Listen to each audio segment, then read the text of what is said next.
आज मुझे पहला कार्यक्रम होगा जो शहीद दिवस के रूप में अगले दिन मनाया जा रहा है। जैसे पूर्व संध्या में मना देते हैं, जैसे 23 है तो 22 को मना लिया, या 22 है तो 30 को मना लिया, लेकिन ये पहला कार्यक्रम है और ये पूरे कार्यक्रम का श्रेय जाकिर भाई को जाता है। क्योंकि हमने जब जाकिर भाई से कहा, मैंने कहा आपको शहीद दिवस मनाना है, मुझे पहले से तय था 23 मार्च को मनाएंगे। उन्होंने कहा 23 मार्च को अपन धूमधाम से मनाएंगे, ठीक है। लेकिन 23 मार्च को हमें पता नहीं था, ध्यान दिया नहीं, रविवार फंस गया। रविवार को सारे बच्चे कुछ इधर उधर हो जाते हैं, स्टाफ भी नहीं आता। जाकिर भाई ने कहा यार वो तो शहीद दिवस है, उनको याद ही तो करना है और उनके जज्बे की बात है, वो तो अपन कभी भी कर सकते हैं। तो 24 को मना, तो ठीक है। जैसे 24 की बात आई तो मेरे दिमाग में क्लिक हुआ कि भगत सिंह, सुखदेव, राजगुरु को फांसी तो 24 तारीख को ही होना था, 24 मार्च ही तय थी, लेकिन उनको एक दिन पहले 23 मार्च की रात को फांसी दे दी गई। और जब हम उस पर बहुत ज़्यादा अध्ययन करते हैं तो पता चलता है कि अंग्रेज सरकार इन तीनों से इतनी डरी हुई थी कि अगर इन तीनों को अगर हमने सुबह फांसी दी या दोपहर को दी तो देश में बवाल मच जाएगा, हो सकता है कि हमको जनता मारे बहुत जोर से, तो भाग जाएंगे। एक तो ये कारण था, क्योंकि प्रेशर तो सभी जगह से बना हुआ था। गांधी जी का भी लेटर पहुंचा था और पूरे देश भर के लोगों ने हस्ताक्षर करके अंग्रेज सरकार को पहुंचाए थे।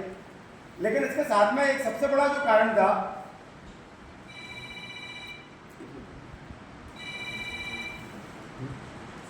इसके पीछे सबसे बड़ा कारण था कि भगत सिंह से वाकई में सरकार बहुत डरी हुई थी और अंग्रेज चाहते ही नहीं थे कि जब बच जाए, क्योंकि उन्होंने स्पष्ट कह दिया था माफी नहीं मांगेंगे।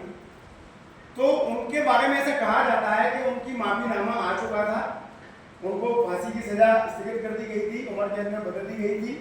लेकिन जैसे ही अंग्रेज अफसरों को लगा कि यार ये तो मामला बिगड़ गया, अब तो फांसी मतलब रोकी जाएगी और ये तो फिर उधम मचाएगा, तो उन्होंने कहा इसको रात को ही, उन्होंने सबको रात को जो है ना बुलाकर 5-6 बजे शाम को उनको फांसी दे दी और रात को ले जाकर उनको सतलुज के किनारे जलाने की कोशिश की, टुकड़े टुकड़े करके, उस तरह के टुकड़े टुकड़े करके जैसे मुस्कान ने उसके किए हैं कि नीले टंकी में डाला, टंकी में डाला।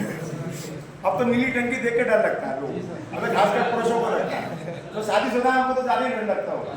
कोई टंकी बाजार में लग जाती हो तो घबरा जाते होंगे, पता नहीं क्या होगा।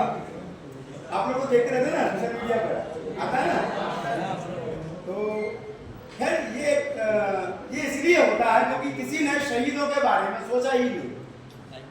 हर ये जो इस तरह की घटनाएं आ रही है ना, इसलिए आ रही है क्योंकि हम शहीदों के बारे में बात ही नहीं कर रहे, हम उनके बारे में जानना ही नहीं चाह रहे। हमें तो आज़ादी लड्डू की तरह परोस दी गई, दाल बाटी की तरह मिल गई, अपन ने खाई, वो किया और चले गए। तो किसी को आज़ादी की जो कुर्बानियां हैं उसके बारे में नहीं पता।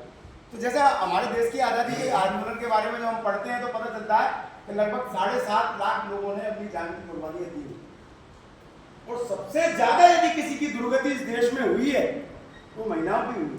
मैं आपके लिए बता रहा हूँ, मेरे को सब लोग जितन भैया के नाम से जानते हैं, जितने भी अभी नए हैं उनको भी बता रहा हूँ, सब मुझे जितन भैया के नाम से ही जानते हैं और मैं सबको अपना भाई बहन ही समझता हूँ। जितने भी आप लोग बैठे हो तो मेरे भाई हो, इधर जो बैठे हो बहन है, तो स्टाफ में आपके वो भी मेरी बहन है, जितने भी स्टाफ है।